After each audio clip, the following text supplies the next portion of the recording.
তো ভার্মিসেলিটা আমি একটু জলে ভাপিয়ে নিয়েছি। পর তেলের মধ্যে দিয়ে দেব শুকনো লঙ্কা আর সর্ষে, তার সাথে দেব কারি পাতা, আর দিয়ে দেব চীনাবাদাম, যেটাকে বলে পিনাট।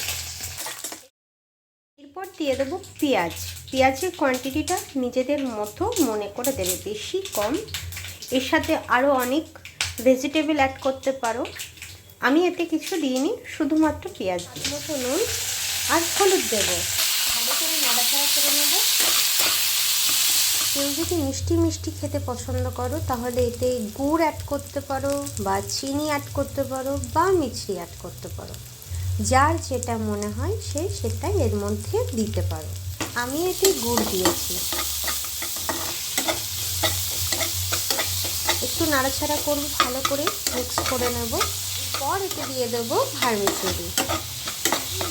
আর একটু নুন দিলে ভালো হয়, নুনটা অবশ্যই যার যার স্বাদ মতো। আমি এতে ভার্মিসেলিটা অ্যাড করে দিয়েছি। এবার এটা ভালো করে মিক্স করব।